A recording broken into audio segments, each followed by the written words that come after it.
Hello and welcome to the UK Surf Show. We are your hosts. I'm Pete. And I'm Mitch. And I'm Logan. Logan! Logan who? Yeah, Logan Nicol. Logan Nicol. Guest host returning. And this young man next to you, I believe is your boss who you've spoke so fondly about before. I haven't been called young for a long time. Hugh, who owns the surf school here at Porthcawl Surf. Okay, and it's a really nice setup you've got. I'm assuming you've been here for some time. The surf school? Yeah. Surf school has been here 16 years. 16 years. But, I assume you've been here a bit longer. Yeah. A lot longer. But we've only been in this building for 4 years. Okay. Is that how old the building is, That's presumably? 4 years old, yeah. So Okay. was it always just round? The surf school was operated from the car park down there. Ah, right. And obviously the council built this building. Mm. We won the tender to run the surf school here. Okay. And it was strange because we opened the surf school in this building. So as you can imagine, the bloody rent went through the roof, the rates went through the roof. In October 2019, and March 2020, we went straight into fucking lockdown. No way. No. So it was like, oh my God. If you want to do, I could hang myself. But yeah, luckily we had a lot of help from different areas, and we're still here. You couldn't make that up, could you? Some of the dramas I've heard of people like, I'm going to set this up, I'm going to do this, do that, do the other, and then COVID, you're like, oh, you just, not that you could pick the timing, but that's shocking. And I didn't realise that. I had just automatically assumed this was a privately owned building. All of this is amazing, council building. No, it came from Visit Wales. Okay. So the funding is European funding from Visit Wales, and then they identified certain areas in Wales that needed, which were appropriate for further investment, and this water sports centre was one of them. Okay. I mean, it's obviously a popular surf destination, Rest Bay, where we are.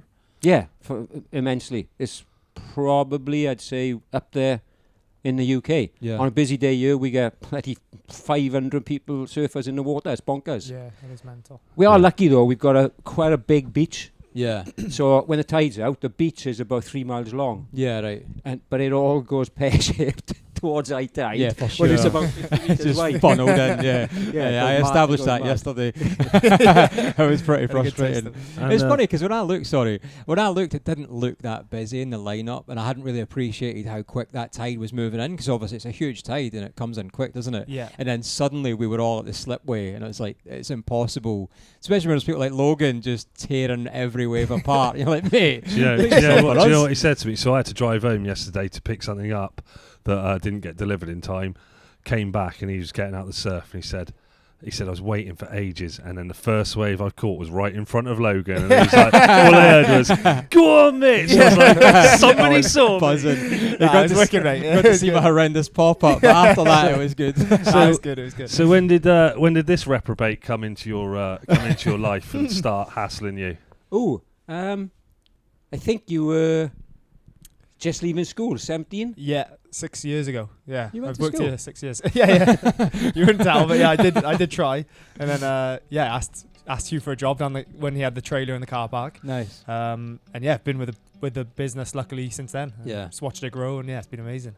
Yeah. And he has spoke highly of you when you've been on the show before as well. He has said a lot of nice things, in fairness. Yeah, well, I do pay him, so that's probably why. That's a good shout. I'm going on a podcast, so there's a few extra. Have another day off.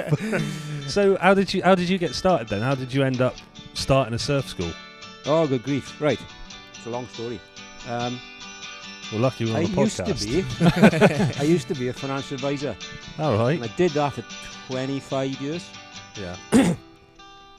And when you surf, I'm guessing the majority of people have like ideas about earning a living from surfing. And I tried a couple of times. I crashed and burned miserably and big time before then. So I don't know if you know a guy called Albie Harris. That name rings a bell. Yeah, well, he used to make odd surfboards. Yeah. Not weird odd surfboards. Yeah. That's odd Yeah. they were called odd Yeah. surfboards. So he used to work for who did he used to work for? JP or The guy in Talbot. Roger Cooper. Roger Cooper. Roger, yeah. That's right. Sorry, I forgot his name. He used to work for Roger Cooper, glassing boards. Then he went out on his own. He did that for a long, long time. And 2005, we went. I bought a board off him, and we talked about what I'd like to do, and we opened a surf shop right next to his factory in South Kennelly. And that went really well until the financial crash of 2008. There's a part on the Melgins here where you in big events in the world, pandemic style events. Yeah, but if you come out the other end, you're all right. Yeah, true. So 2008, the surf shop went down the pan. Everyone's tightening their belt, everyone's spending money. At the same time, my financial advisor business, because I was a mortgage broker, banks and building societies weren't lending money. That went down the pan as well. I literally had no money coming in. So I said to my wife, I said, do you know what? I think I could probably make a few quid doing surf lessons. And that's how we started. We literally sat in that car park from 8 o'clock in the morning till it got dark. Yeah. Open to rent the surfboard now and again. And started advertising for some lessons. And that's how we started. So what, you were at the back of a van sort of thing? I had 6 surfboards. Okay. How many wetsuits? You must have had quite a few, or? I had about 20. Okay. It's a good start. So if you were the wrong size, you couldn't have a lesson. Yeah, right. Well, you're going in boardies, that's it. Middle of November. So of course, you think, all right, this is the only thing I can do. Is shit or bust. We lived off credit cards for years. Yeah. And eventually it started to pick up. People knew we were there. We were there every day. And we bought a trailer. Yeah. Like, oh my God, I got a trailer. That was like proper big time. Made it. Made it, yeah. I had his sign written and everything. Yeah. And then, obviously, I had a website before that because I used to do a surf report. In between all of this, I used to drive down here every single day, take a photo of the surf, do a bit of a report, a paragraph long, stick it on the website. Okay. All right. So my wife was going to spare because we didn't have 2 pennies to rub together, and I was coming down here doing a surf report and spending all our money on fuel. We heard about this surf report actually. I think someone was talking about it the other day, wasn't they? Yeah. Or was that a different one? There was a couple in there because I think someone said that you used to do one, and there was a phone-in one. Yeah, there was a PJ. phone-in one as well. right, Yeah. okay. That was before me. Yeah. He'd done it a Right. long time before me. What an idea. Yeah. I think you had a Right. decent bit of cash off that as well. Oh, absolutely. You can imagine, like, this day and age, how hard it would have been to try and get a surf forecast when it's so accessible, isn't it, for everyone now? Yeah, and we talk here, or they talk about apps and really going online. Or you might remember this, but I definitely remember it. We had to phone PJ's surf line from a phone box. We didn't have mobile phones then. So we had to go to the top of the street. I didn't have a phone in the house. Go to the top of the street, put money, I think it was like 10p then, 10p in a box, and phone the surf line before we caught the bus to the beach. Brilliant. Oh, And then what about amazing. your own surfing? Where did that kind of start for you? Was it an obvious progression, or did you just fall into it? I think I was about 13 when I started surfing. I used to play rugby. Now, I'm only a short ass, right? I'm 5 foot and a bit. I've always been 5 foot and a bit. So in school, I was 5 foot and a bit. So I was like one of the bigger guys. And then everyone else started growing and I didn't. So I was still playing rugby and I was getting hammered. So there's got to be something else I can do. And one of the boys had started surfing with, you might have come across him, a guy called Nick Grant. Right. Local surfer. He was surfing with him, and then he said, try surfing. So managed to buy, actually, I don't know if you remember them, polystyrene surfboards. They were about this big. Yeah, I remember those things. Completely white polystyrene. Right. I got one of them and trying to stand up, and it was like, no. They were. It was like imagine you had a foamy bodyboard. That's basically what they were, wasn't it? It was like It was like it was just polystyrene, but it was like it was so. What were they, about 3 foot, 4 I think they were foot? about 4 foot, the big Yeah. ones. Yeah. Yeah, and that was it. I can't even imagine that. Did you ever see that? No, never. No, it's showing your age these Well, two. He's never even seen a phone box. You're all right. What's a phone box? I got struck by lightning on a phone box once. Did when I you? was a teenager. True story. What, on the phone? No, in the phone box. It was chucking Yeah, it but down were the you? rain. Oh, you weren't on No. the phone. I went in the phone box to get out of the rain. It was like tropical, proper tropical rain. I was like 15, and I remember my neighbour, same age as me, I never ever spoke to her. She was properly hot, like I properly fancied her, but I was too scared to chat to her. Yeah. And I was walking down to the shops, started chucking it down. I went in the phone box to get out of the rain, and this massive thunderstorm came, and she jumped in the phone box as well. And then she was just like, "Oh, keep me safe." And the phone box actually got struck by lightning. Obviously, it's Earth, but we saw it flash all the way through, and I was No like, way. "I'm a hero." She's gonna remember me forever. Next day, that was it. She didn't even talk to me again. That was a tangent. That's wicked. So yeah, phone boxes, they were a thing. Oh, nice. That's what you had to do. We could turn this podcast into a lesson for Logan and things he's never seen. Yeah. we do that every day, yeah. Like, "Ah, what's that then?" And you obviously, you've got some good athletes here. You got some good surfers. I presume, giving back to the local community and surfing's part of your own thing or part of the surf school. I know how much you support Logan. Yeah, we got, nearly everyone who works here, good surfers, Yeah. apart from me. I don't believe that for a Nah, second. Don't believe Shit, that. honest Nah, to he God. can surf. Hold on then. How is his surfing? Yeah, he can definitely surf. I think the paddleboarding has been more of the line you've been taking recently, isn't it? But yeah, he can for sure.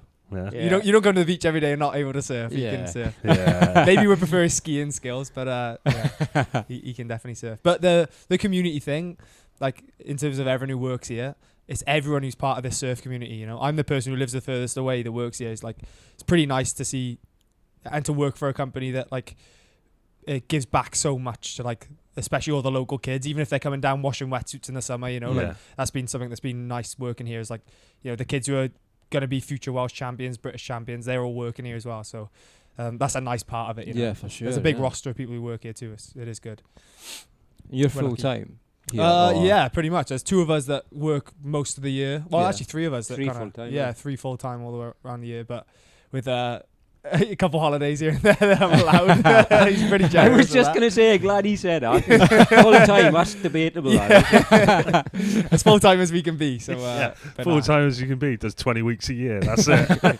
And it's funny, this spot here as well, like, because I see your Instagram stories and stuff, and some of the days you're getting in for, and these are days that even Ben Gravy would be like, I don't know if I'm feeling that, and you're in there, and today's one of them days again. No, we had a question as well about what the amount of surfs in a year or a day. Yeah. So So you're aware of this, Logan, keeping track of how many surfs. Yeah. In fact, I think you put it on the map, to be fair. I tried. I tried to like. Yeah, I start think a little Magic Seaweed or whoever it was, Surfline, Yeah. the Inertia, I think, posted it last year, picked up on the story, whoever it was. bit. Yeah. And everybody started doing this. I'm going to count how many surfs I've done, and we've all been doing it as well. yeah, I'm But on the one this year. questions, there's a lot to break down here because, we can talk about what counts as a surf, and if you get out, have lunch, get back in, fair enough, that's a second surf. But I'm somebody that has to drive to a beach generally to have a surf, 40 minutes or thereabouts. Mm-hmm. So I'm going to go surf for 4 or 5 hours straight. Yeah. Whereas you might have had 5 surfs, and I Yeah. can only count that as one.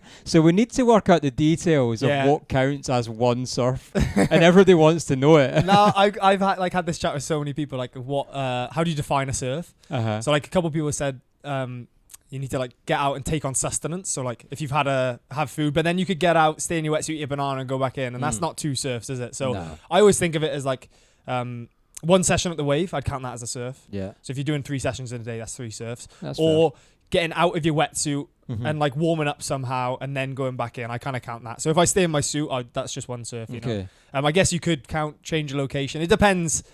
It's your own tally. I count that as a change. Yeah, Do you, so Okay. I'm do you pretty count, strict with Do you it, count you know. if you're giving a lesson as a surf as No, well? I don't count that. No. We don't Let's count do that. That's You- mostly torture. That. If the surf's really good, it's like, Yeah, this was in that's there. when it's not a dream job, isn't it? Down here. So It's- what's something. that like? That side of it of you started in the car park giving surf lessons, and every surf instructor I speak to says the same thing of like, you'd think it was a dream job, but sometimes you stood in the water for 8 hours freezing, teaching people to surf.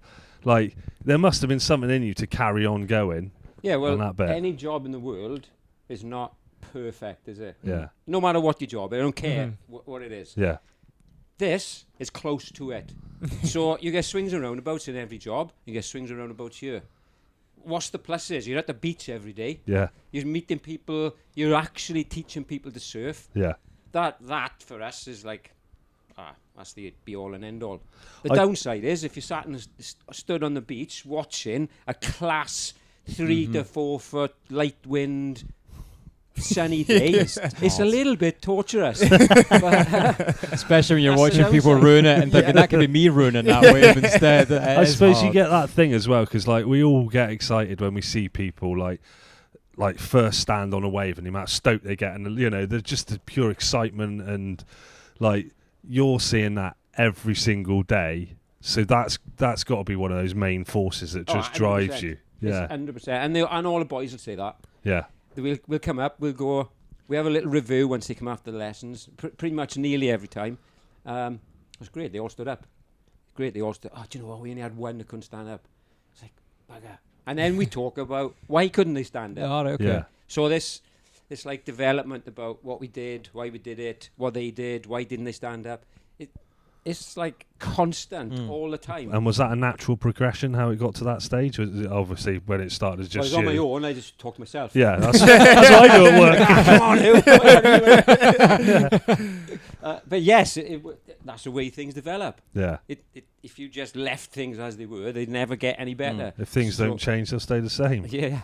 So we it's all the time. But since I've worked here, like, and I would ask you, I don't know where it kind of came from, but like, it's what we say at the start of the lesson. The ethos of our surf school is to give one lesson, so we don't have return, and we are privileged because we can. The higher side of the business is massive, and people come back, you know, once they've learned. But we try and just give everything that people need to know, safety wise, catching their own wave, which is like I've said this before. 100%. Yeah, I agree. Yeah. Catching your own wave, that is surfing. You can't surf if you can't catch your own wave. So we teach that, and then standing up. But we're quite unique in that sense. So. Where did you think of that? Well, I've always struggled to catch waves. When I was younger, I used to get proper piss me off because you'd never catch any waves. And I've done the same as every other kid who's come into surfing. Start on a foamy. Next thing I want a little shortboard. I want to look cool. Yeah. Believe it or not, when I was younger, when I had hair, I did look sort of cool. But now I'm just a dumpy old fart. But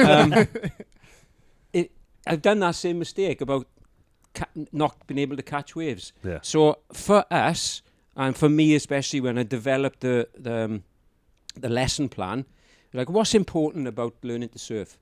Well, safety is the one. You know, you need to understand where you're going to surf, what the dangers are, and how to get out of them. And then catching waves. Even the white water, if you spend 2 hours in the white water just getting battered and not catching waves, you're going to get demoralized and shattered. So catching waves, and the easiest way to catch waves is fundamental to us. And then the standing up bit, we teach a 4-step where you're standing up. But a lot of that came sort of developed from, I ski.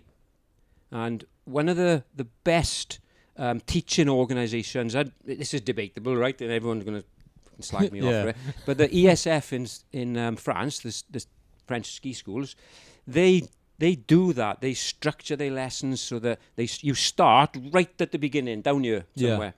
And then you don't start skiing by jumping on the side of a mountain and doing a parallel turn. You start skiing by doing snow plows on almost flat terrain. And then once you can turn a little bit and stop, that's the main thing, then you develop onto something else, and then you develop into parallel turns. So what we do here is sort of the same. So we start with safety, catching waves, 4 steps to stand up. But those 4 steps you can develop, and then you cut one out, you do 3 steps, and then the next thing, once you get a bit stronger, you used to be in the water, you do your pop-up to stand up. And you develop into that. It's not something that happens overnight. See, I think that's a great ethos to have, and I like even hearing that, because, you know, some of the surf schools I've worked in have told me, forget about teaching pro and surfing, just get straight into trying to do pop-ups. And I'm like, I remember going back to my first lesson and being told, you'll never be able to pop up, so just stay on your knees. 10 years later, I'm still trying to break this habit. But I think it's so important to give somebody that feeling of knowing what it feels like to trim, even if they're pro, and then getting out as quickly as they've done that, and then going through pop-up. I think it's such an important thing, and I was gutted to hear that, because I think that's not what I would want to hear as somebody on a lesson. So it's nice to hear that, there's surf schools that have that level of thought, and actually it's all about the surfer and the surf experience, and getting them sort of bought into what we have and we all know and now love. Yeah, because if you look at it the other way, I never had a lesson because I never needed one, and I still can't fucking surf. Do you know what? I sort of the same. It's amazing. I was past it by the time I started the surf school. I thought, oh shit, I better not have a lesson. You're on a lesson, and next week you're giving lessons. Like, weren't you last week? I know someone that's been on the course here, and I think they had. Is it Emma? Yeah. And they did a course over a certain amount of weeks, and they said it was absolutely fantastic. It was, brilliant. They got so much out of it and everything, and couldn't speak highly enough of it and of this school. So you're doing something right. Well, don't get me wrong. I'm not saying that what we do is the be-all and end-all, and it's the only way. It's not. There are other ways. But what we try to do here is to break everything down. So we break each section of our lesson down into its different parts. And then we teach each different part. And then within that different part that we teach, because people learn different ways. There's audio-visual and kinetic learning. Yeah. So we incorporate those different methods of learning in each part of those parts. Yeah. So every single bit has a describing, a demonstrating, and a doing. Yeah. And that sort of ticks the boxes for most people. That's a really good point. I think that's why... sadly, for me to say I'm a much better surf coach than I am a surfer, which is devastating. I would love it to be the other way around, but it's not. But that way, that methodology that the ISA have broke down a surf lesson, it's very army-like. So in the army, you're teaching that it's EDIP, explain, demonstrate, imitate, practice, and it's exactly the same as a surf coach. So for me, it was like, well, this is easy, just change the subject matter. But it's such a methodical process. You get to hear it, you get to see it, and you get to do it, and then you get that sort of audio feedback straight away. And I wonder, a question for both of you actually, spending so much time at a surf school, if you were able to speak to as many beginners as possible about the common sort of errors you see from people starting to surf or learning themselves, what kind of advice would you pass out to new surfers or novice surfers trying to progress? Ooh. I know mine. Okay. It would be no. It'd be get a lesson. 100% get a lesson. I think we get people come here. They've been struggling for ages. They have a lesson. It just clicks, and you have a good experience. So don't be afraid to seek that help. Don't rush. We get people here again. They might have had a lesson, and then they're coming down wanting a 6'2", 28-litre board, and they're just trying to rush ahead, whereas enjoy that process of maybe you're not popping up in the first 3 times, but that's part of surfing.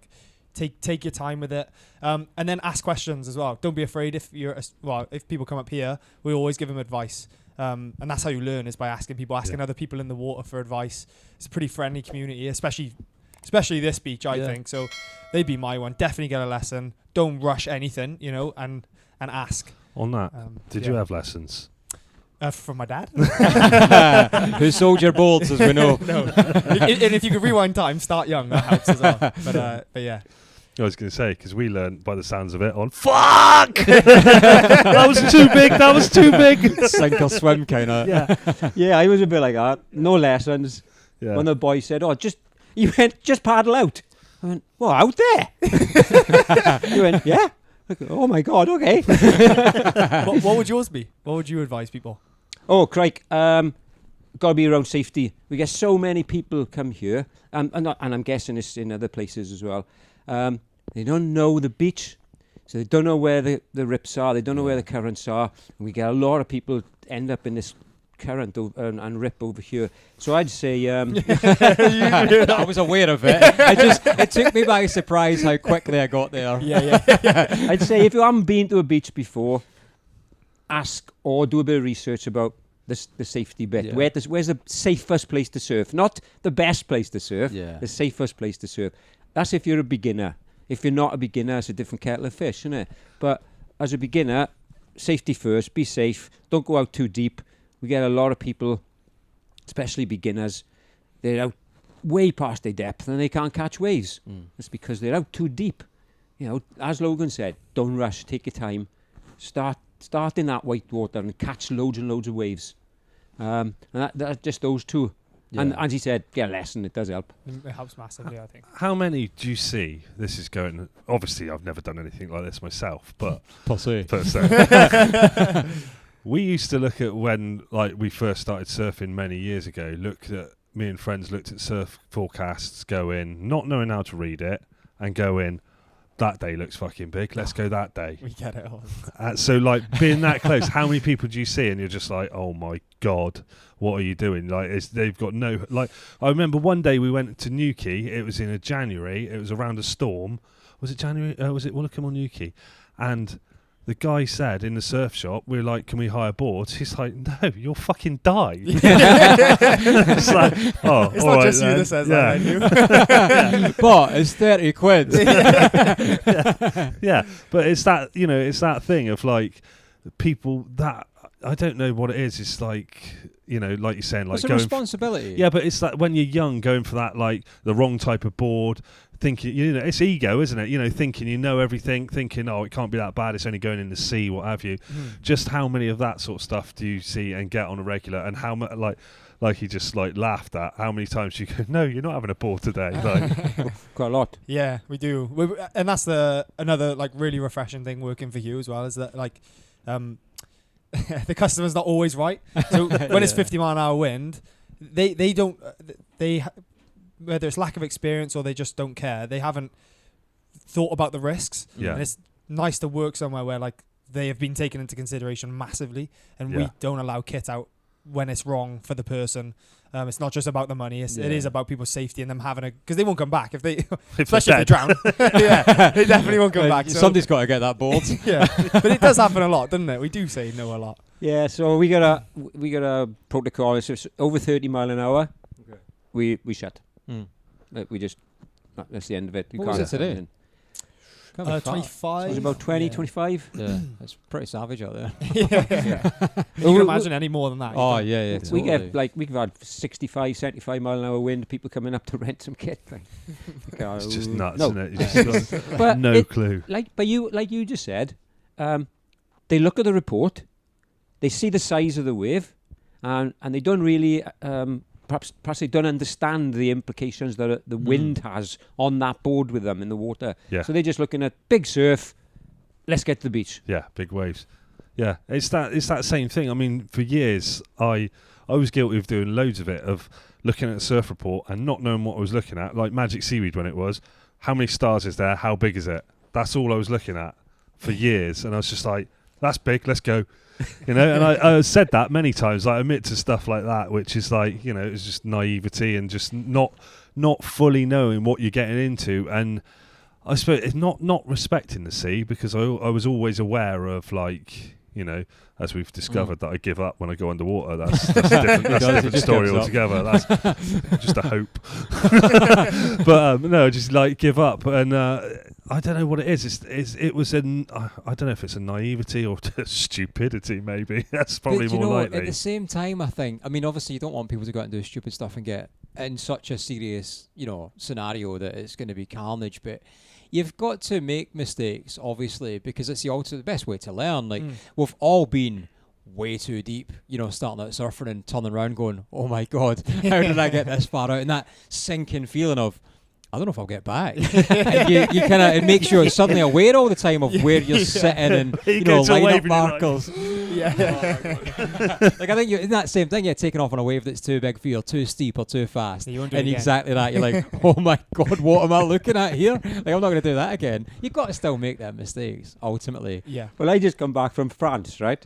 And I think it was like a week last Wednesday. It was in BIIG, and it was showing 3 meters. Light winds, glassy offshore. Oh, I'm going to have a go at that. I can't. I surf a paddleboard, right? Yeah. So I managed to get out. I caught one wave. I absolutely shit my pants. When I turned round to paddle back out again, a wave broke in front of me. I couldn't actually see the top of the wave. I was like, oh my God. I just turned around and come straight back in. And on our way in, I got absolutely nailed. I got pummeled. Like, oh my God. Coming in's always the hardest bit as well, when you know. You're sort of like, what, do I just try and catch one and hope that I'm not in the braking zone? It's just the worst feeling ever. I think that's experiencing it when you go like, no, this is too big. I just got to get in as quick as possible because I'm well out of my depth here. Well, I use a surf tracker, right? I was showing the boys today. It's really funny. I went, use that day I went in. Right. You could see the wave I caught, could see the other little one, and then there's another one that goes straight to the beach. But the second wave I caught, what I had to explain to them, I spent most of that under the water. We surfed in UK. We had army surfing on just before I left the army, and there was a day, it was massive the whole week, and me and him went down on, I think, the weekend. Everyone had gone home, and it was the cleanest day ever, don't get me wrong, but it was enormous. It was easy. It was well out of my comfort zone. I think it was probably double overhead. Is that the day I nearly lost my fingers on release? Yeah. And I remember, but it was breaking miles out. But there was plenty of time to get out and stuff, but the duck dives are brutal. And I remember making it out. There's only... What board were you on? My rocket wide. What was I on? Well, a longboard that paddles 4 times the speed of mine. 4 times the speed. He's like that. Oh, he's a nightmare to duck dive for. I'm like, But there was me and one other guy out before Pete got out behind us, and I remember making it out and then thinking, fuck, now I've got to catch a wave. And I just remember thinking, I just want to go in. I don't want to be here. Because that whole thing about that first duck dive, that's what, some people will go to the effort of paddling out way down there. They'll go out in the rip. It's the easiest way out, and then they'll paddle 300 miles along to where they're going to sit. And I'm like, no, I'm going to go straight out the middle. The path of, I'm not going to call it least resistance, but the shortest distance to save my arms. Yes, I'm probably going to take a bit of a pounder on the way out. But equally, I think if I've made it out, I deserve to be there. And if I don't make it out, I probably shouldn't have been there as well. But that first duck dive, when it's a monster coming at you and it obviously breaks at the worst possible position on you, it's such a testament of ability, skill. Like, just you as a human, you're like, no, absolutely not. Get me off this beach now. And I wanted to ask you as well about, I saw, and correct me if I'm wrong, am I right in saying you wrote the manual for the RNLI Lifeguards book? Not on my own. Yeah. So the RNLI take on professional lifeguards. The professional lifeguards in this country, to qualify to get and even an interview for the RNLI, you need a beach lifeguard qualification. Mm-hmm. So there's 2 organisations that deliver and assess those awards in this country. One of them, Surf Life Saving GB, and they've got an award called the Beach Lifeguard. And then the other joint organisation is Surf Life Saving Wales and the RLSS. Mm-hmm. And we've got what's called the National Vocational Beach Lifeguard qualification. Pretty much every professional lifeguard in this country will have one of those awards. Mm-hmm. And then I sit on the panel that designed, developed and delivered the National Vocational Beach Lifeguard Qual. And then as part of that, we wrote the manual as well. Yeah. So all the stupid things that we learnt over 40 years are all in our manual. So there's a few of us. There's about 8 of us, I think, all sat around a table and put the manual together. I mean, you don't just fall into that. You've obviously been chosen, asked to do something like that, That came because I'm also Director of Life Saving for Surf Life Saving Wales. Okay. So the Surf Life Saving Wales organisation has 33 clubs in Wales, and we take kids from age 7 up to, well, there's no age limit. I'm still there, so there's no age limit. And we train the kids, about surf safety, beach awareness, how to negotiate waves, first aid, basic life support. So you'll have like a 12-year-old kid, we're teaching them basic life support, which they do in schools as well, mate. And then that develops into, ultimately, the National Beach Lifeguard qualification, which you can take when you're 16. And how straightforward was that when you sat around this table trying to put this sort of, I guess, methodology and put it into a publication? How straightforward even is that? Easier than you think. Oh, really? Well, we've had beach lifeguards in this country since the 60s. Yeah. So all that experience and knowledge has been written down somewhere in the past before. So we've learned from those sort of older publications, and then we just took all that knowledge, broke it down the same sort of way into sections on, what is a beach lifeguard, what you need to be, lifestyle, fit, then beach safety, that's all in there, and then the rescue techniques, and then first aid and basic life support. So that's just all bringing it all together, and then any developments that occur throughout the year, as that happens, we have regular meetings, and then we update the current beach lifeguard manual as things are going along. So every 2 years, the Resuscitation Council of Great Britain produce revised resuscitation guidelines, first aid guidelines. Well, that all has to be changed then, because we need to teach our lifeguards the updated version of life support. I suppose, that comes into it. It's even the stuff like, I heard the other day someone said something about a nosebleed where you used to be taught to hold your head forwards or backwards or something, wasn't it? And now it's they tell you to do the complete opposite. I still didn't listen and don't know which one it was either, to be honest. So right now, the protocol is you take a set of cold keys from the fridge and drop it down their back.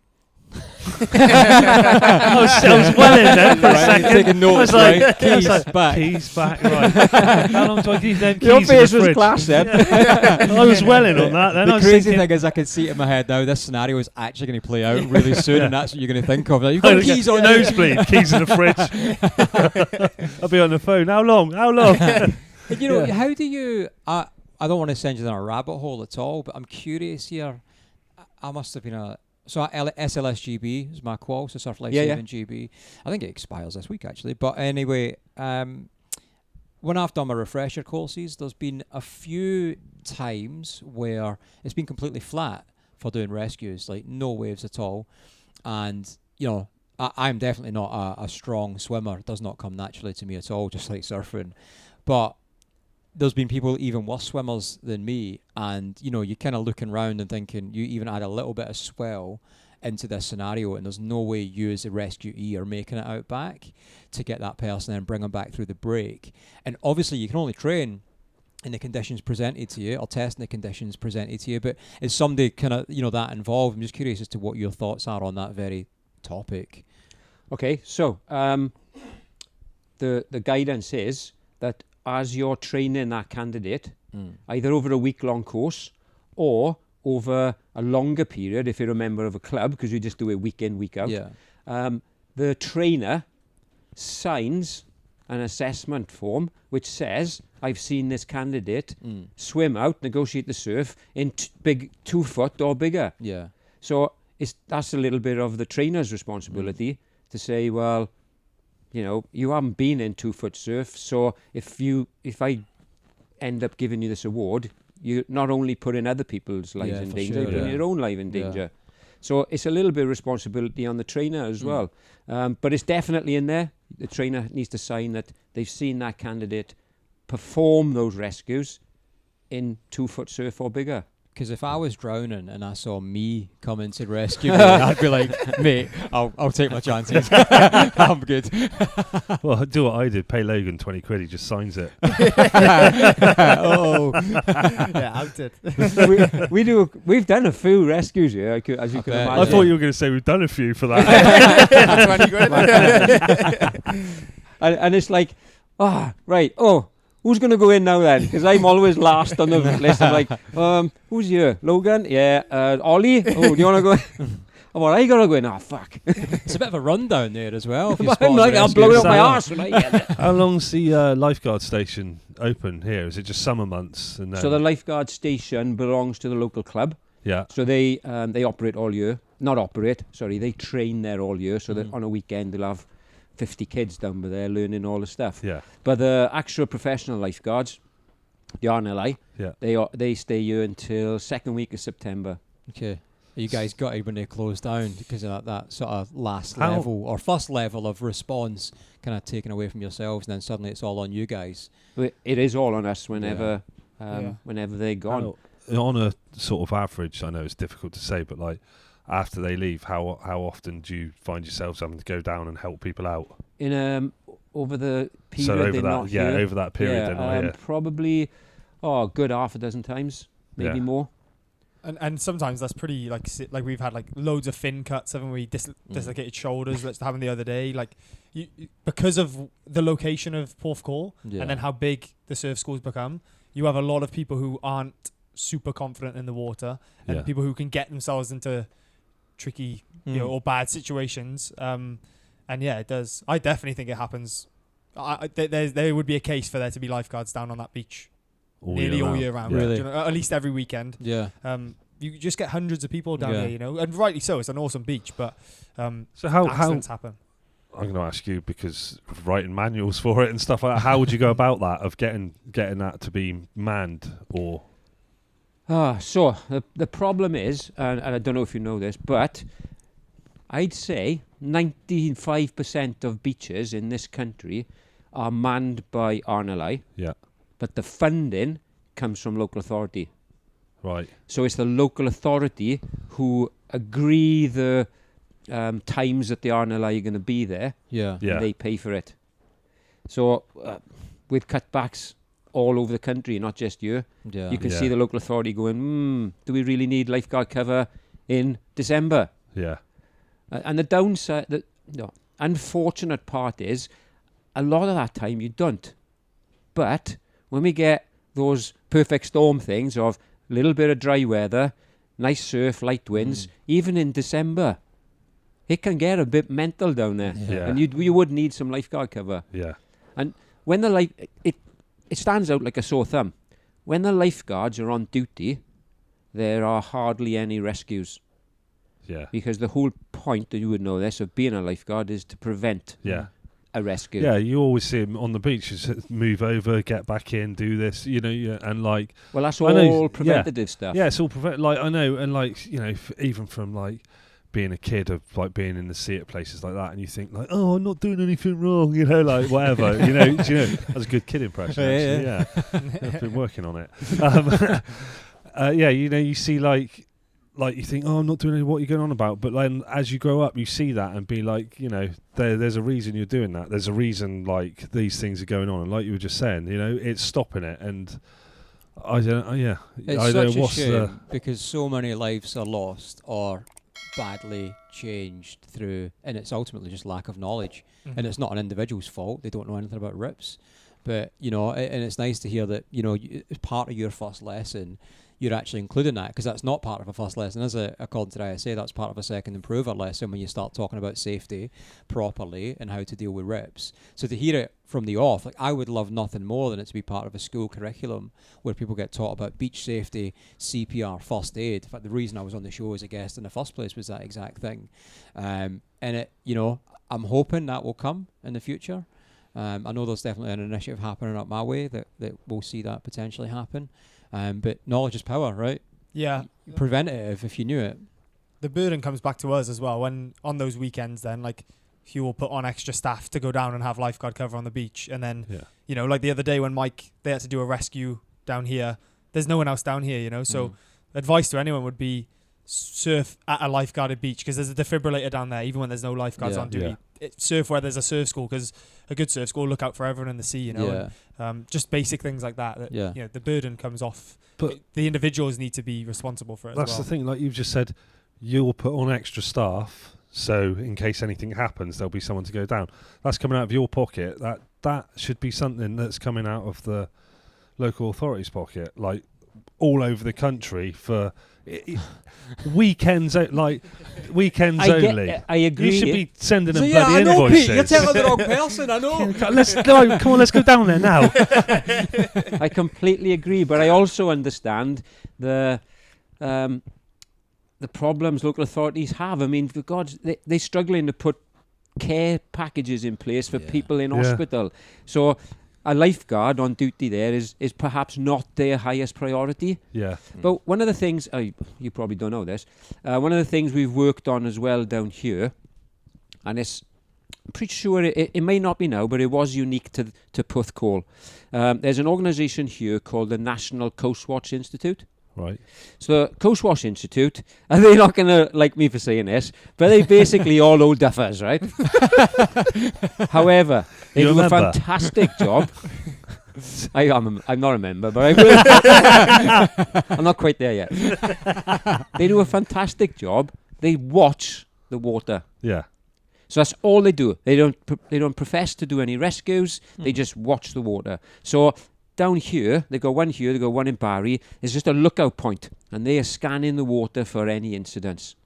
So what they've done here a couple of years ago, a gentleman called Phil Stiles, and he's a great guy. We had a meeting, and out of that meeting, it came about, well, why don't we patrol the water with cameras? Now, that seems a great idea, but the problem was, who watches the cameras? Yeah, right. Yeah. Phil Stiles stood up and went, we'll watch them. The National Coast Watch Institute. So down here, they put a camera on Rest Bay. It's right next to the what webcam. was the Magic Seaweed Yeah. webcam. But all it does, it's linked from here to their lookout point in overlooking Coney Beach, Yeah. and it watches the water. And what they've done there, they've now linked that camera through to the Coast Guard station in Milford Haven. All right. So if there's a shout or an incident, the guys watching the camera here at Porthcawl will call the Coast Guard in Milford Haven. They'll see that. They'll see the incident unfolding. And they can make the call to call out the RNLI. Yeah. That's developed here. We've now got cameras watching from here all the way across to Coney Beach, all the way across to Ogmore and Penabont. So we've got, 20 miles of coastline, all watched by the National Coast Watch Institute. Do you know the login for that by any chance? Well, they only I've been see, asked. they only see if there's actually an incident happening between the sponsored adverts that come on like Surfline every 5 seconds. Somebody's oh no, look, ice cream. That's an amazing initiative, and actually that makes a lot of sense because you're kind of taking same amount of man hours or person hours and having one person watch a ton of things as opposed to one person just watching. They've got a bank spot. of screens. They can watch all the coastline. And now all those screens are linked through to Milford Haven, the Coast Guard. You know another thing they could do, not them, but like you doing the surf life saving and make it part of the thing of your final qualification bit. You've just got to do a weekend manning that in the winter months. Just fill them up throughout the year. That's your final bit. Tick it off you go. A whole session. Problem sorted for you. But then, would you See you later. want a 17-year-old sat in there, watching people who are potentially at risk? No, to I mean life, like but they're the sat on their phone. not like that. The qualification bit. Add something like that into it. You've got to do a Saturday with someone down on the something like that. So that they're watching, they get they know They're what getting the feel of what's protocols are going on. Yeah. Because not many people know that No. they No, do that. I've never heard of it. I knew. I would hope so. And is that camera the same as the? So Hugh put a webcam up. So you were saying about adverts. Yeah. That was what was annoying us. Was that no one knew? Everyone was looking at Magic Seaweed, going, "Oh, it's 10 foot today. I'm gonna go down," and no one knew what was going on because they wouldn't pay for the webcam. So Hugh's put a webcam on top of this building. That's free, no ads. Is that the same one that they've got?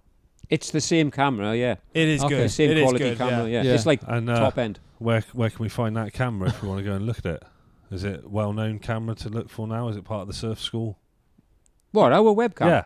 Yeah, it's on our website. Yeah, that's what I was getting at. Where can people go and see it? That's what I was getting at. So on if our you can't be website. asked to look out walk round because you haven't got a sea view. Actually, we have. If you just lean off the side, he has to hold my foot, and then I can see it. Or you kind can of just get it on the with a laptop. mirror. No, I think that's an amazing initiative. That's really nice to hear. all right. where's the website? What's the website address? Porthcawsurf.co.uk. Porthcawsurf.co.uk. That's what I wanted, so people can Oh, see right. that. Oh, sorry. See that. It didn't mean where could you go and physically see the camera? Round the front. Oh, Walk wow, outside. Camera. It's lovely. Do you know what? I'm like, oh, no. Yeah, oh, so, right, okay. So that can be seen on porthcawsurf.co.uk. Okay. But you said that camera is that's the same camera that these guys use to watch out for people struggling. Yes. No, not the same camera. Oh, I was going to The say, because same I can quality. imagine you're moving the thing right on a joystick to see a surf, and they're trying to move it to see a rescue, and you're like, nope, yep, nope. No. Well, this is beaches. Probably Nuki got a couple more, but we got one here, which is our cam. Mm-hmm. We've got the old Magic Seaweed cam, which is now Surfline cam down on the Lifeguard station. We've got the National Coast Watch cam down on the Lifeguard station, and then we've got the Surfline cam, which is on one of the houses up there. Yeah, pretty covered beach there. That's why it's so bloody busy. Well, from every it is. angle. Do you And ever it's the think closest beach to Bristol, Reading, Swindon. Yeah, I London. think you were saying that today. Actually, it didn't even cross my mind. So actually, I think all the way to London, like that. This is the closest surfable Surf beach. beach. Yeah. So you must get a lot of traffic coming through, presumably just through that alone. Yeah, we get that car park can be full of surfers. Yeah, right. And there's like 1,000 cars in there. And Yeah. not many people in London own their own surfboard. They just come down. So we have regulars for like that I've known since I was on the trailer. You know that they just come down. It's easier for them to rent a board down here, Yeah. and they go in. So it's pretty cool. Yeah, like, no, there's I that's mean, many I've different done people it you myself when like I've got in my car and I just like chucked my wetsuit in the back and just rented a board or borrowed a board off someone like that, you know. So Yeah, it's cool. I did think you were going to say then, oh, I forgot my board. I jumped in the car, forgot my board. I wouldn't surprise me. It would I not would. surprise me. Pete definitely didn't have his finning backwards when we surfed the bowl the other day. No, I didn't surf it with it in Well, backwards. I pointed it out. It was the anxiety of being there to surf the ball for the first time, and he's like, "Yeah, come on, we got to go." And I put the fin in. He's like, "You going like that, are you?" And I went, "Like what?" And I was like, You shouldn't have said anything. I would have loved to have seen that helicopter takeoff and him being like, "What just happened?" Where was that? The Huh? bore. Oh, Surfing really? the board, How was yeah. that? How did you find that?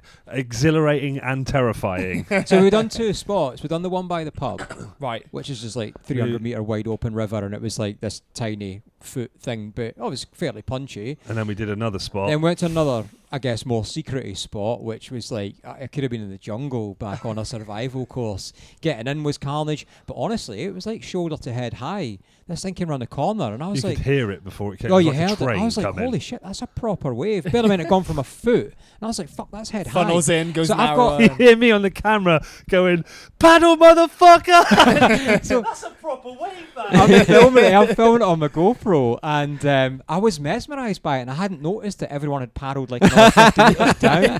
And I was like, oh, that's going to break. I'm going to get on that on a shoulder. And then I'm filming it and going, and I heard him going, "Paddle, motherfucker!" And I turned around, and it just went flat where I was, and I watched everyone just bomb off in the distance. And then getting out, there was a guy stuck under a tree. He was like trying to grab branches and all sorts on the way through. And I realised straight away that the thing not to do is pick a spot to get out. The thing is to have a load of spots in mind and knowing that I'm not going to get that one, I can get that one, and so on and so forth. But I can see everyone, even as I've passed it, still trying to get back up to that one. I'm like, no. But it was hilarious. Oh, awesome. It was hilarious. Yeah. So here's a question. Did you both have leashes on? Yes. Yeah. You did? Yeah. Yes. We're not sure about So there's a lot of people saying like we're gonna do. Hopefully it will come out before this one. A one about the bore and everything like that, because there's a lot of people that saying helmets. I can see why helmets are advised. Quick release leashes. I can see why they're if you're wearing one. If you're not wearing one, don't expect to get your board back, I think, because it wasn't the fact that the wave was so powerful, it's the water behind it. It's just When you come off, it keeps Yeah. going, doesn't it? it's yeah. going the faster tide behind, like, because you force. come off the wave on the first part, the wave was small, but as soon as that wave's gone through, the water behind it's like double that again, obviously, because that's just pushing it through and keeps that moving. It's like But a rapids. But you know, the It's- tangle risk for a leash is massive, and it's not necessarily you being on top. You know, you could be under and wrap round whatever. And man, getting a leash off on the beach can be hard when you've got, you know, a board in one hand, you just try to pull it off. Like, we've all had that struggle. Like, thankfully, and I'm not even going to say it because I know what will happen now, but I wouldn't want to be in that position, is what I'm getting at, of having to. Because I heard people say on big hold downs, I realised I had to release my leash, and I'm like, what? That's not even a thought process I need to be at. You know what I mean? That's brutal. That's not cool. I'm never going to be in that position. Oh, I'm getting God. held down for that long. Yeah, you want to take your leash off. Well, it sounded like you weren't far off in France. Oh, even then it wasn't that bad. I just got rolled over a few times. But yeah, I don't think I'd go. I'm not a big wave surfer Oh, it's by any horrible. stretch of the imagination. Horrible. So what's since you started surfing, what's some of the places it's taken you around the world? Oh, not far. Recipe. Scare. France, Portugal, Spain. And what's the best you've surfed? Or your favourite? Yeah, go on. What's the Your your best wave? place? I know my best wave. I'm not sure I can say where it was. You have I'll to say I where get it is. lynched Can you for say it. a country? It was in this country. Okay. Yeah. Is it in Wales? Yeah. This Up a road. this- It was just up a road. No, there you go then. And it was like the longest wave I've ever had. But having said that, we were watching Noosa this afternoon on YouTube. I'm like, oh my God, they're on there for ages and ages. Right on there. So in the overall scheme of things, my, 15-second wave compared to others in the world wasn't that brilliant. But it's the longest one I've had. That's it. That's like my 15-second ball. When I actually looked on the GoPro, it was more like 3 seconds. It's always interesting to hear what their thought process of what their best wave is, because for some people it's more about the wave, as in, it was like double overhead barrel for days. But for some people like me, it's more about what I've done on the wave. My best waves have generally been rubbish waves. It's more about what I've been able to do on them that have made it the best waves. So I always find it interesting to hear how people answer that. You know, I have that. My best wave and my best session are two very different times altogether. And my best surf session was with a group of friends, and every wave wasn't very long, but it was just continuously like in a circle like that going around for 2 or 3 hours.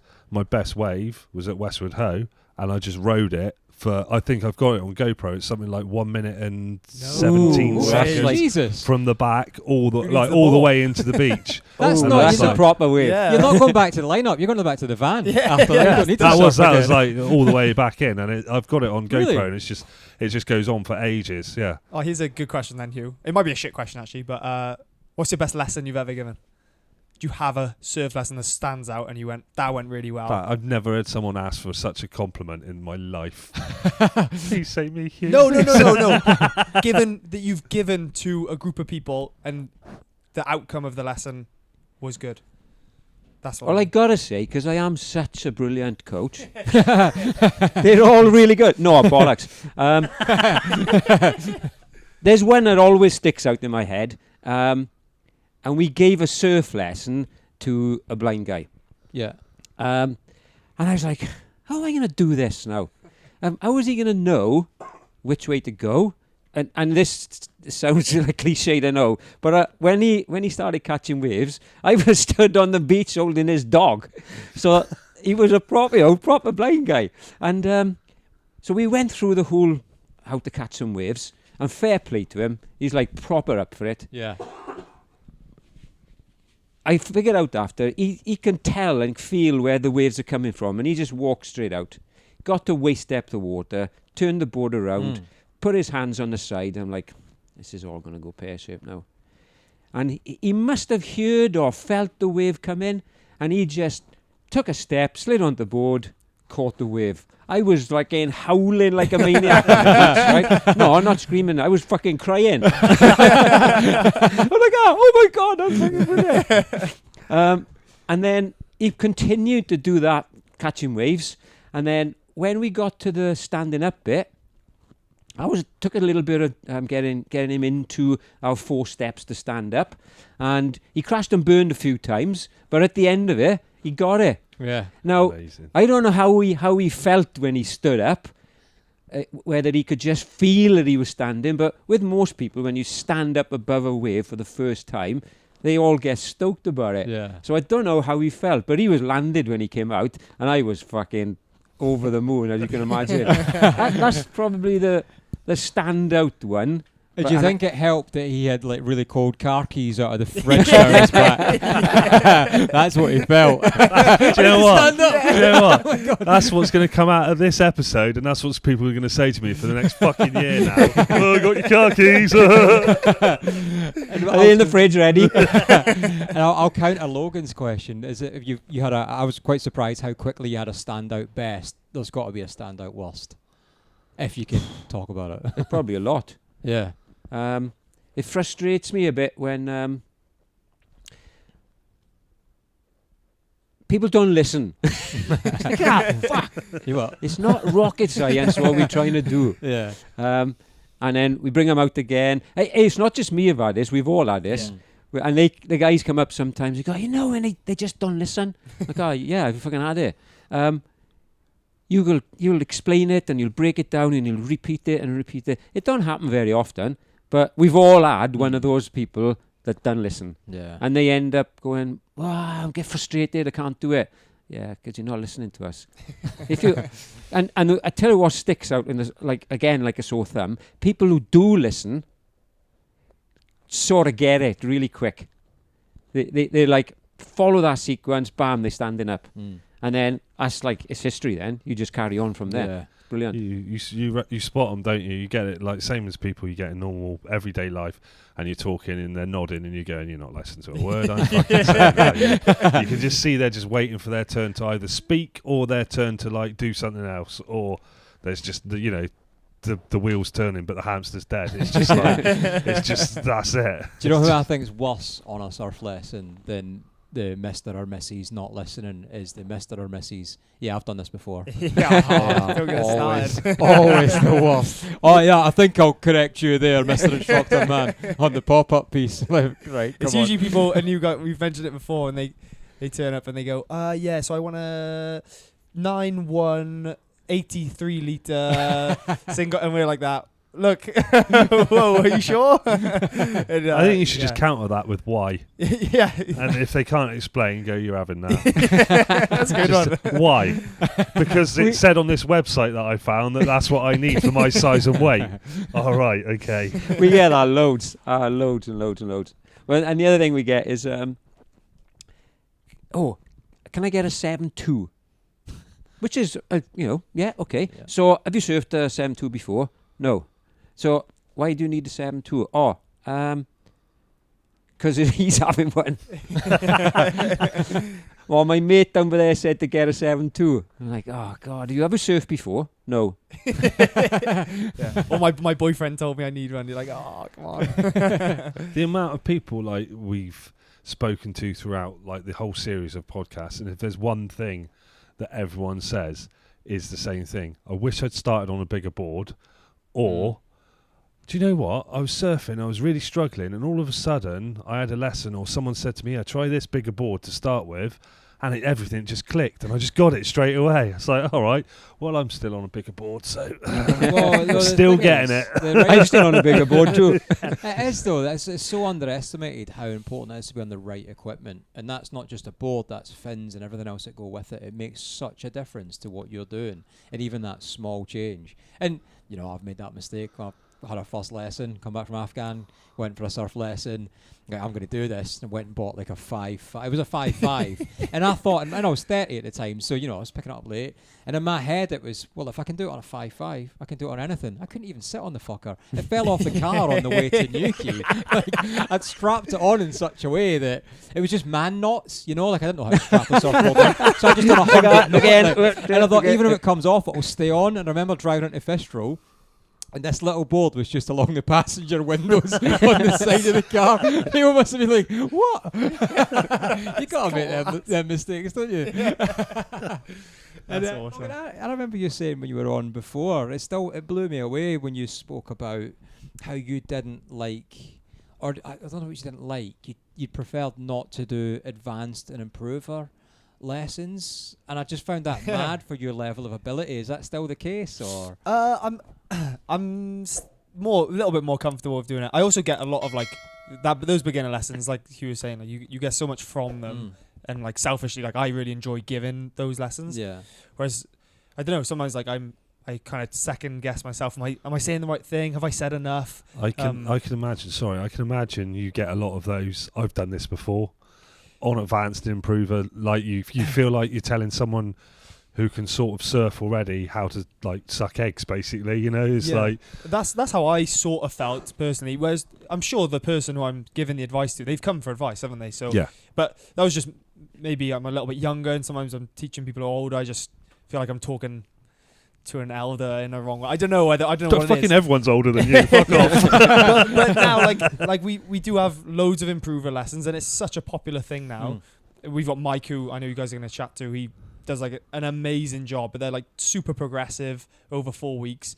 So that would be something I would be more keen to get involved in. Watching Mike and like the progression I see from the people on his courses doing, I would like that, and that's why I enjoy giving a beginner lesson, because I see that progression. So it was just a bit of self-doubt really, but I think seeing that in practice down here has been like pretty good, so be more keen to do that. I can see Hugh staring at you. They just fall out of your back. That is class. They came out of his back of his jumper. Someone's having a house His gold keys. He was lying. Is my nose stop bleeding now? I told you he get keys ready on the corner. What about the surf community round this way? What we're saying? It's cool. There's a lot of good surfers. Yeah. How is Not it? so much younger ones though. Nah, I wouldn't say that the youngsters are like. There are some really good youngsters, but not lots and lots of them, you know. Do you not have good enough idols to look up to on the beach? It's like funny you go to Newquay, and you boys have been there. Like you see loads of young kids. Yeah. I'm sure some of that has to do with the surf club, but just like the culture down there, like it's all about the beach. Whereas, I'm not sure what that little ingredient we're missing is up here to get more. There are nice little group of kids, but there's not loads of them, you know. The amount of people, because we were saying, I think we were talking to Mark, and he was saying about if you think Porthcawl and you've got everyone from Cardiff, Newport, and then you start to go that way till you get to like Swansea as well, and all the surrounding areas all come to this beach. Mm-hmm. Do you think it's too busy? You know what it's like when it's too busy. You can't make that progression because there's too many people there. Is there that thing here where it can be too busy? It can get busy. There's no doubt about that. I don't think it's too busy though. But in terms of our demographics, we've got everything from Aberavon that way. Yeah. East. For the listeners. Yeah. For the listeners that way. Yeah. You know which way I'm pointing, isn't it? That's towards Cardiff. Everyone else that to the west of sort of Talbot goes Gower, down to the Gower. Yeah. We hardly get anyone coming up here from there. Yeah. A small amount maybe. I don't know why we haven't got lots and lots of kids getting into surfing, because we do lots and lots of kids on lessons, don't we? Yeah. And the courses in the summer, we have loads. Courses are always chock-a-block. They really, they're brilliant. They are. But it's because we've got that demographic where a lot of them are from Bridgend, further west than that, Cardiff. It's hard to get here unless it's a weekend. Yeah. So then they're not getting that after school sort of in the water for an hour. They haven't got time. Yeah. And of course we're competing with football, rugby, which are the big sports. Yeah. Massive tides. You can't just guarantee going to the beach. Yeah, it might only be the right tide for after school once a week, or at the end of the week. So there's a lot against. It's hard to be a surfer in South Wales, especially, I think. Yeah. So kudos to everyone who does it. But there is a tight knit little community, especially in Porthcawl, and all the areas have their own little community. On that same sort of thing, do you find there's a lot more surfers that are like 17, 18 then, because they can drive themselves and get themselves the here? Student demographic's huge, isn't it? Yes. Yeah, so Massive. that would make perfect sense with the amount of distance they've got to travel. There's not, especially with like the climate of everything now, a little kid going to his mum, can you take me to the beach? Or dad, can you take me to the beach? Well, I can barely afford to get to fucking work in my car at the moment, so Go to the skate park. Yeah, that's it. So that would make a lot more sense if they're on that student age when they're driving themselves. They're all starting to come then. Yeah. But as you say, then it's like you've left it later, and it's. Well, I don't know. We've seen it. We've been here long enough now to see youngsters come through, keep surfing. The class is this, right? This is a classic. So they'll have a lesson, or not, when they just want to start surfing. Then you'll see them, they'll rent some kit. Next thing, they bought a wetsuit. Brilliant. Next thing, they bought a board. Brilliant. Next thing, they bought a T6. You wouldn't believe how many people do that. It's great. It's just like they're fully buying into the lifestyle. It's credibility. They're buying a van. It's class. It is Or they're so buying a nice van. to I see. don't mean a T6, but they're buying a van. And then they're at the beach. And then they go in, they're travelling elsewhere to surf. They're exploring different parts of the country. I mean, that happens loads. And that's the beauty of surfing, though. That travelling, that journey, the exploring, the finding, the disappointment, and the excitement when you score and don't expect. That's part of surfing. Yeah. There's no other sport, I don't think. You know, if it's football, you're not like going to go hope a football pitch turns up. You're going to go switch on the AstroTurf lights and that's it. You know what I mean? Like, there's just so much disappointment in this sport. I don't And like with South Wales as well. You get that. Like I remember when I first started, because we've got such a cool coastline in terms of there's loads of nooks and crannies. You can have your own secret spot. Really, you should probably just be surfing West Bay or Coney Beach. Like they are the ones. But it is nice to go and walk to the nature reserve, or I don't know, walk 100 meters down Aberavon Beach, and that's you see people do it all the time. But that's the fun. That's part of the fun of it, I isn't think it? You so. know? And what about your own surfing? Did you ever sort of do the competitive side? Was that your I was thing, going to say, or- we're back to that again. Are we? You're not going to leave it, are you? No. No, never. Never, not your thing. No. So my thing in terms of the competitive side is surf life surfing. Yeah, right. So I've competed in surf life surfing, and I've had Welsh and GB titles. yeah. So for me, that's easier for my head to understand. It's a race. yeah. You're either going to win that race or you're not. Surfing is so flipping debatable. It's like, as you can imagine, it's forever on the screen here. Competitions. Yeah. Or day in, day out. And we stand here, I'll stand here for 5 minutes and I'll watch a heat and I'll go, well, that's a good score. I should have been like a 5. And he gets a 3. And then the next guy, you come along and he'll go, oh, well, that was pretty much the same. And I give him a 6. And I go, oh, for fuck's sake, what's going on? And I get pissed off and I go. I think that's the thing, like you're saying, it's so different, and it's like a very personal thing, because I think it was like Ben Skinner we asked, and it's like, what would you do if you could just do one, like hang 10 or barrels for the rest of your life? What would it be? He's like, yeah, barrels definitely. Oh, but then hanging 10. I was like, and it's so personal to everybody. It's like, even with watching it, some people would love to watch people doing massive airs, and some people would love to watch people just getting barreled. Some people just like to watch people cruising up and down the line, and it's such a personal, individual thing. And I think that's why, like, with so many people we talk to, and I don't think I've spoken to anyone yet where it's been like, oh, they were just like that person. There's every single person in surfing is so individual, so different, and so, oh, what's the word? Like, fucking misfits.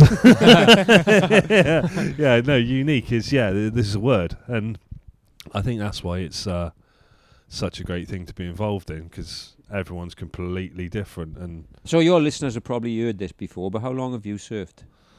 oh, fucking hell. It's like going from the first time I surfed, or for like surfing continuously. I think the first time I surfed was about 1994, I want to say, something like that, on a board that was way too small for me.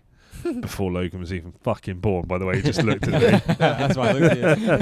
And then surfing properly, probably the last 20 years or so. I like our surfing properly. Yeah. The first 20 years of my surfing career was, I don't know what I'm doing. Yeah, it was the same thing. It's just like going surfing as and when you could, like, dicking around, whatever. Yeah. And then trying things that didn't work, not knowing what the hell you were doing, that stuff. And that's probably into the last I'd say the last 20 years, I did a lot more of that. And then with the last 10 years was like more knowing what I was doing a little bit. I still don't know what I'm fucking doing now. I don't know why I get out of bed in the morning sometimes, let alone what I'm doing on the It's more surfboard. knowing what you're doing, but unable to do it. Yeah, yeah. It starts Know as what a you sort wanna of do. I'd be a switch, brilliant coach, because I'd be like, you want to do that? Show me. Fuck off. You should be doing that. Yeah. But when you're in the water, why do you go in the water? hell, why is this turned round onto me? I ask the questions. Why do I go in the water? It's just, it's a mixture. It's very similar to a question we've asked for many years to people, which is like, what does surfing mean to you, or what do you get out of surfing? And the answer is always it's just like, and that's the only way you can describe it, is that thing. It's like, yeah, you've still got a question to answer. I know, I'm trying to get there. I'm trying to give myself a chance to think. I don't know,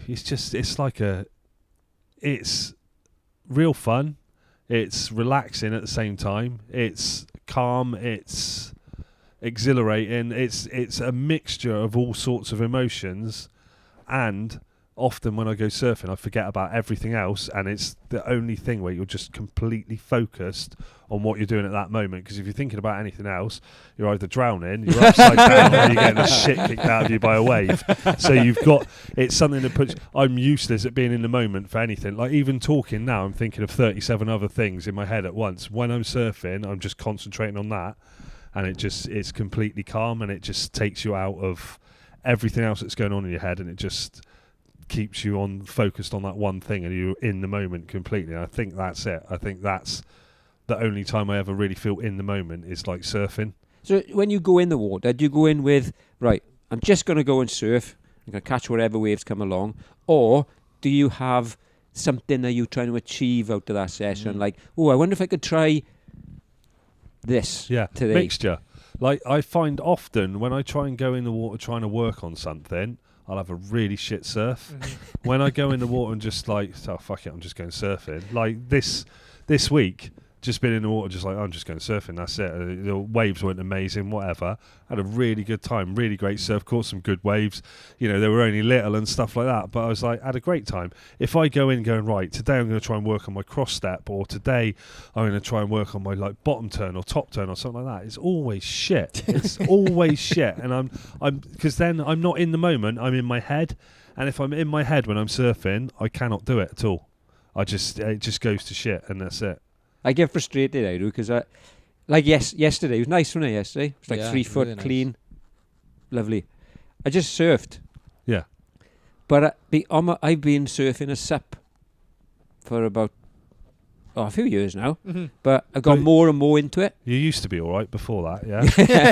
Yeah. But one of the things I'm trying to do on a sup is a floater, which sounds an easy sort of thing, doesn't it? But on a sup, to get it back up is quite hard. Yeah. And when I go in and I try and do a floater, I come out going, fuck. Why didn't I just go in and now surf? It's because you get frustrated with yourself. Yeah. Because you should be able to do it, but it's not happening. Yeah. I might have one or something out of a session. Yeah. I have the same thing if I ever when I put the GoPro on the board, and I think like especially when you work with someone who's like well keen on their social media and they're like know all about it and they're well up on it, they're like, put the GoPro on the board, do you need to get footage for the over? And I'm like, fuck, it's another thing to think about, and it takes you out of the moment as well, and I hate it. I'd rather press record and just leave it on and give him the SD card at the end and go, you fucking sort it out. Because it just drives me insane, just pressing it, and it takes you out of the moment. And I think, he wants you to record before you catch a wave. Yeah, so I've got the waves recorded. I couldn't do that. Yeah. All you've got to do is that. No, I couldn't do it. No, exactly. It takes you out of the moment. And I think that's the thing. And I think that is the only thing I can put it down to, is what I'm thinking of when I'm going in the water is, being that's what I get out of it. It keeps me in the moment, and that's it. Do you know what takes you more out at the moment than a GoPro? What? Having your fin in backwards. Do you know what takes me more at the moment? Working with a complete... See, I find that an interesting answer, though, because I always have something to work on. Always. Yeah, but look at you. You always need to work on something. Oh, yeah. Touche, motherfucker. No, but I do. I always have something in my gate, because I know I'm going to get what I would call a cliche life reset out of just being in the water. I know I'm getting that regardless, because that is my experience through surfing.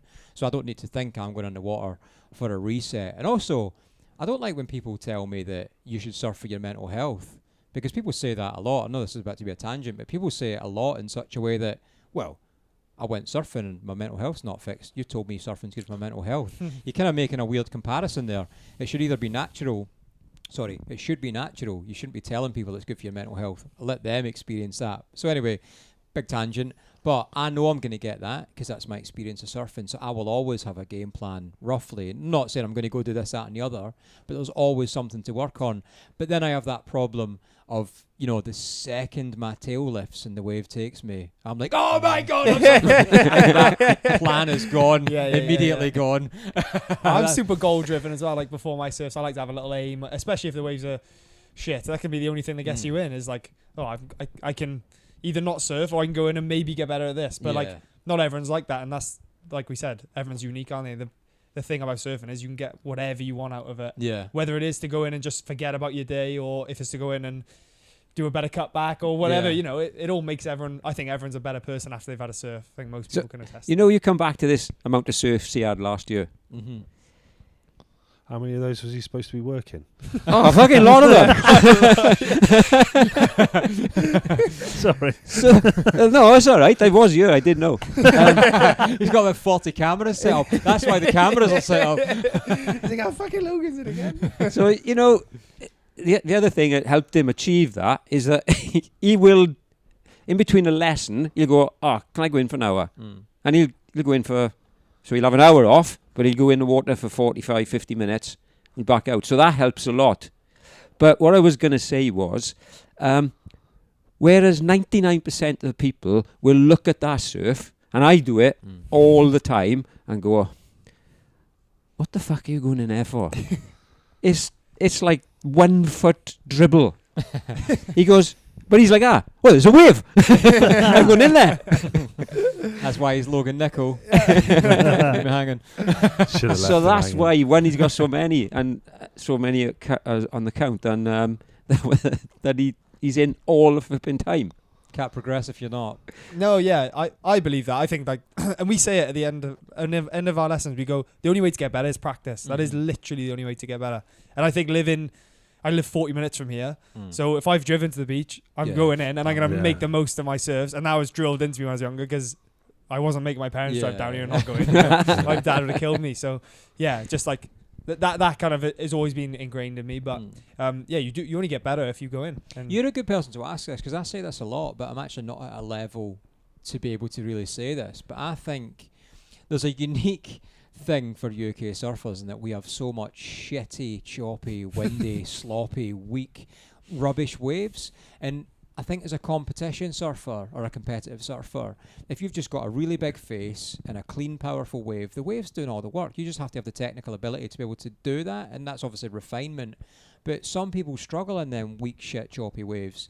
So I always say, but I'm curious from your perspective, to put some meat on it, I think these shit waves that we often get help progress all types of surfing because you have to work for every section. You have to work to get to somewhere, or you have to create that ramp or whatever it is you're trying to achieve. What do you think? Yeah, so I totally agree.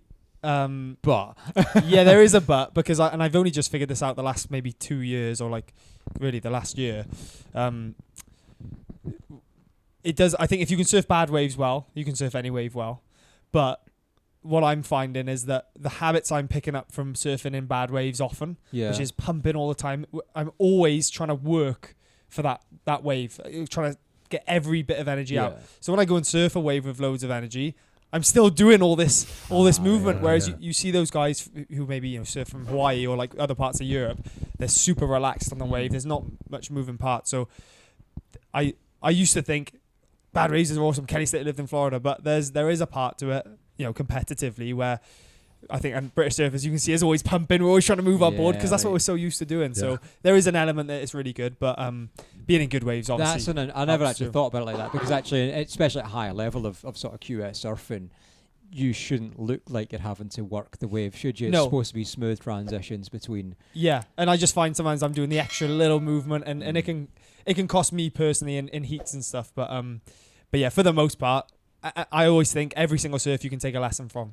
so you can learn, you can get better at surfing. Even if you go in and don't get a wave, you can learn something. But it feels good just going fast as fuck. That's even on the ball. Feeling, for 13 seconds. I think, wrapping this up a bit, what is out of, you've been here a long time, not nothing personal, but It's all right. I know I'm an old fart. you said it, not me. Right, so Yoda. No, I never said I was knowledgeable. I just said I'm an old fart. What's the biggest you've ever seen it out here, Porthcawl? Oh, crike. So there's a difference between big and surfable big. Yeah. And I've seen it big out here, way overhead, 10 foot, something like that. Surfable, probably 6 to 8 foot. 6 to 8 foot. Overhead, Pretty. but not massive. Because when we get those big, huge, massive, it always comes with wind. Yeah. And it's just, it's breaking a bloody half a mile out to sea, but it's just wind. Yeah. And a question we normally ask, worst wipeout you can remember? Or worst experience in the surf? France. There must have been a worse one than I've that. had a worse one than that. Have you? Oh my God, yeah. Way worse than that. Line them up. Oh, I thought you were trying to wind this up now and you've gone on to another story. No, it doesn't matter. We'll go into the story. So, my background is surf lifesaving. So I go in the water on anything. I go on a racing ski, a rescue mal, a bloody bodyboard, anything, right? So do you know what a wave ski is? Yeah. So, over in Ogmore, I think I just left home. I was about 22, 23, something like that. On a wave ski, over in Ogmore with a mate. Just the two of us. Big, horrible, shitty day. The way you release yourself from a wave ski is you either do a roll and come back up, or you get out by pulling a quick release strap. So I'd come off, lost my paddle, couldn't get up, pulled the strap, stuck in the ski, upside down, fucking out in the impact zone, getting absolutely hammered. And that went on for I don't know, it seemed like forever. And I got to the point, and this ain't, I've told the guys and they all know this, I got to the point where I'd sort of given up. I thought, this is it. And I had a vision in my head of me giving myself resuscitation on the beach. That's what I could see. It's like, fuck, this is it. Anyway, I was just about giving up and managed to touch the floor or touch the sand with a ski strapped to my back. So I was like, oh, fucking hell, right, I can get out. So I managed to get out. When I got out, I could see exactly what happened, got the ski off, sat on the beach till my mate came out, and proceeded for the following week to have the worst, really bad illness you've ever had in your life for about 5 days. Shitting, puking, like proper shock as a result of coming that close to drowning. That's horrendous. That is definitely the worst I've ever had. Oh, fucking hell. Is that the best one you guys have heard? that's pretty strong. And that's no exaggeration. That's what it. I just like picturing you getting out looking like a Ninja Turtle with a hobbling about. That's why your back's so bad now. And this big plastic wave ski on the back of my back. That's brutal. That was definitely the worst. That's up there with them, I think. That's definitely up there. Yeah. Well, it's been absolutely fantastic to speak to you. Thanks for coming on. Tell people where you can find you online and where to come if they want to come for a surf lesson or hire anything. Oh, cool, thanks. So we're at Rest Bay Beach in Porthcawl. Our website is porthcawlsurf.co.uk. And then everything else around all social media is Porthcawl Surf School. Nice. Brilliant. Make sure to pop in and say hello as well. No, pop in and say hello. Yeah. Hello, I'd like a foamy. doing I'd like a 82 83 litres.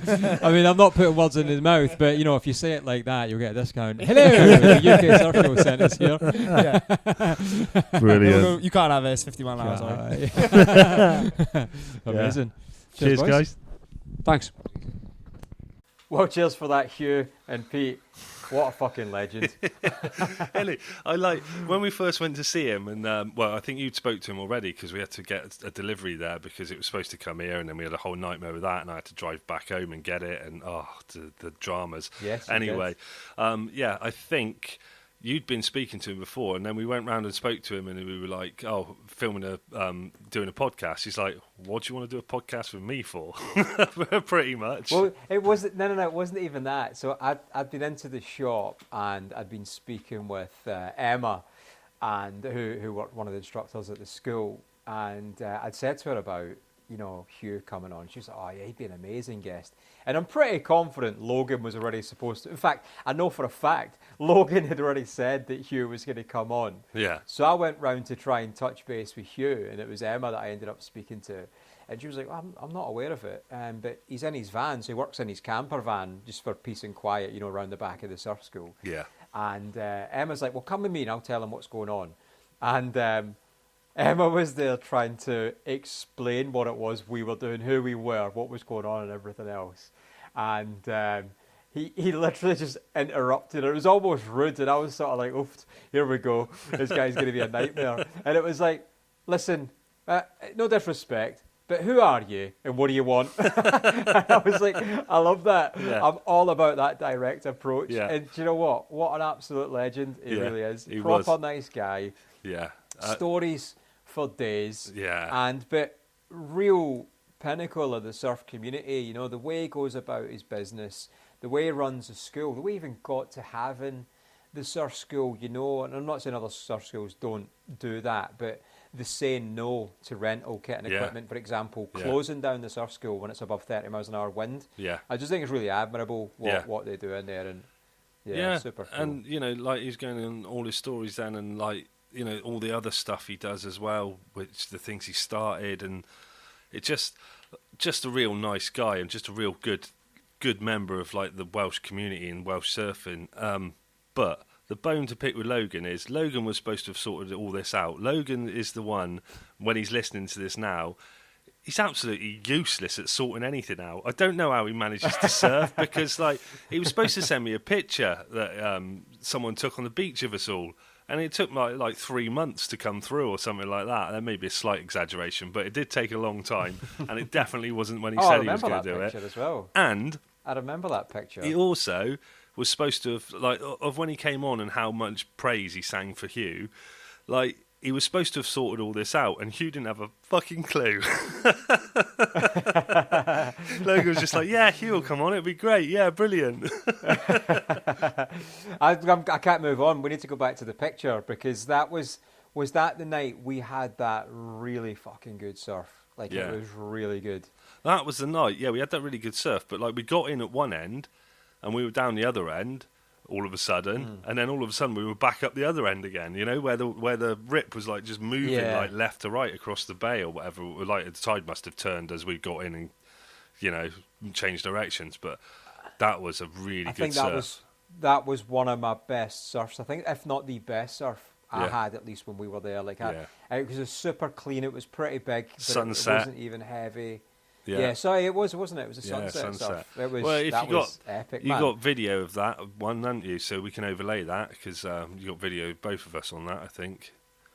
Yeah, totally. Yeah, it'd be good to look back through that. In fact, that was RIP to GoPro, that Welsh trip as well, because that was when the GoPro decided to just melt the SD card. Yeah. In fact, it was on the last day. It was on the last day. I almost spoke about this loads, so I'm not going to get into it more and have another whinge about GoPro, but I've been using a DJI Action 4 since, and oh my god, what a difference. It's literally night and day. Even the footage, the clarity is just something else, man. Oh, I'll have a look into that then. That's interesting. Yeah. So that was Porthcawl Surf School, and thanks guys for coming on. All of them down there that we spoke to, you know, Logan, Emma, Hugh, they're all lovely.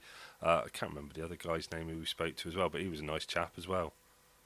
Yeah, that's the thing is, what Hugh was saying is that they get a lot of one-time custom just because of where they are. It's also the closest, I think it's the closest surf school to London. So you get a lot of travelling types, head there, have a surf.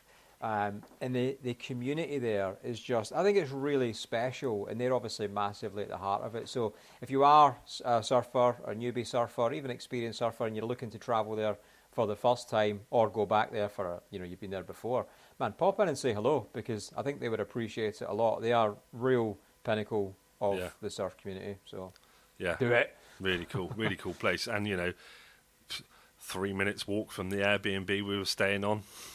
Oh, wasn't it? That was epic, wasn't it? I know we thanked them already and did a video and everything, but like Lewis and his dad, they were like, it was just like to be offered that for free for the week. I still can't get over it now. No, it was really special.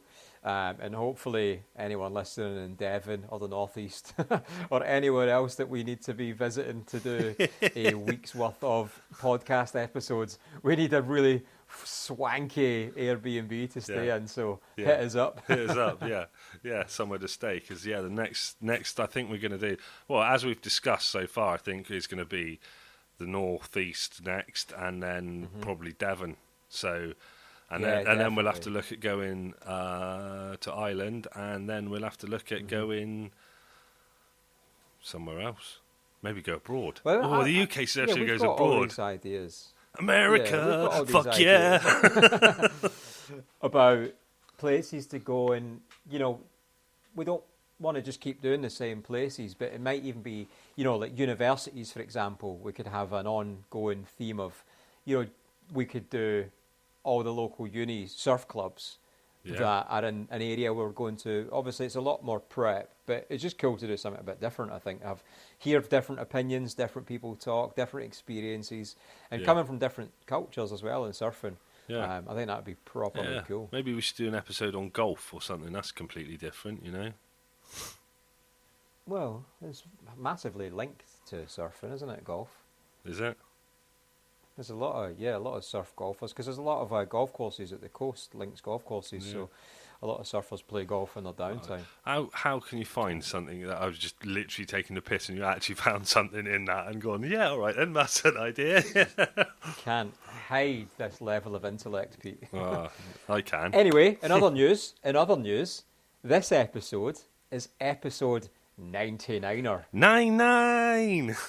99, which means the next one is a big one. Yeah. It's a big one. And oh my God, have we got an absolute treat of a giveaway in store. Oh yeah, we have. We should say we've actually already recorded it because of timings of when we had to do it, and it's been recorded already. And it'll be the next one out, obviously, because this is 99. And a giveaway. Oh, and a giveaway. My God. Do you know what? Go on. I'm going to pose a question on here. Yeah. I think. Well, I'll gauge your reaction. I'm going to pose a question on here. So for anyone that's made it to the outro, I don't know, do people switch off before the outro to get to the end of the episode? People switch off before the intro. Like, why does anyone else need to hear our opinion on what just happened? Like, they heard it. I don't know. But if anyone's got to this stage, we done a Q&A as part of the 100th episode, and we answered a load of the listeners' questions. Now, there was a bit of a grenade question for us to answer. Pete, I'm looking at you. Should I continue with this? Go for it. Okay. The question was along the lines of, what is our thoughts and opinions on transgender athletes competing in women's sport? Now, we have already answered it, or I have already answered it, and we've had many of a debate since we filmed yesterday. Should we include that answer? Not because any of us disagree with the opinion, more because this is such a decisive subject where even sharing your opinion can make you sound like, you're just against people, you're transphobic and all this sort of stuff. And is it worth the drama and the grief that goes with it? Or is it easier just to do what everyone else seems to be doing in the world and just going along with it for the sake of it? Yeah, well, people will send you their answers, and whether we'll leave it in or not then. And, I'd just like to say on this public service announcement that all thoughts are the thoughts of the individuals and reflect the UK Surf Show in no way whatsoever. That was from our legal team.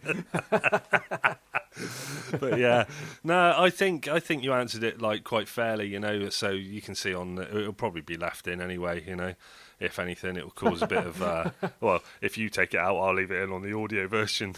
Yeah, it could be your way of getting me off the show. Yeah, it'll just be me. I tried that once. I did one episode of just me and I hated it. So I loved the subject of that. I was gutted I wasn't part of that episode. But yeah, it was awkward when it's just one person. I found. Yeah. So yeah, that's it. Thanks for listening. Check out next episode for the mega competition as well as an old familiar face. And yeah, don't forget to head over to Srface. Use the discount code UK Surf Show 23, and that will get you 10% off anything you order from Srface wetsuits. Don't forget as well, head on to our website, click on the dry robe, and you can get a dry robe from them. Anything else? Buy Me Coffee as well. We got Buy Me Coffee episodes going up. We got more people joining Buy Me Coffee. Also, we've just passed 5,000 followers on Instagram as well. Oh yeah, isn't it? Yeah. I know it's small fry to you, Mr. However many you've got, 22.7 thousand or whatever it is, but I'm actually losing more than I'm gaining at the minute. Yeah, that's because you're on here. I've completely given up. Yeah. I don't ever post anything anymore. I just don't have the time. But also, if you want a discount on the that Wolfbox dash cam that I've been banging on about, and also if you just want to see where you been banging on about that? What? Where have you been banging on about that? On Instagram, I think. Yeah, but you just said you don't. Yeah, but you just said you don't post anything. Yeah, not often. No, even if you don't want a discount on an amazing dash cam and you just want to see a dog drop a jobby recorded from a dash cam, then just go watch that video. Yeah, it was a great moment. Yeah, it was quite funny. Yeah, Scottish Surfer's the discount if you want to buy a 4K dash cam and reverse camera on Wolfbox. Yeah, I've seen them everywhere now. They're like advertising massively everywhere, so I keep seeing the adverts for them. They do look pretty cool. I don't know why you just got yourself one and not me. Even though I've got it fitted, I still managed to reverse into my car the other day with the fan. True story. Oops. Probably looking at the screen going, fucking hell, look how clear my car looks. Crash. Well, no, but the thing is, I've not set it up so I can... It's not for reverse parking.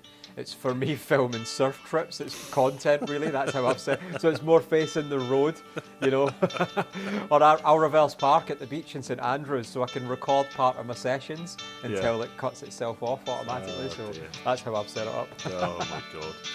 All right. Oh, there you go. All right, then. Well, yeah, don't forget to head over to Buy Me Coffee and, bonus episodes over there. And thank you for everyone who's joined that. And yeah, next week, 2 weeks' time, episode 100. Just like 50 twice. Big deal. Going. Big deal. See ya.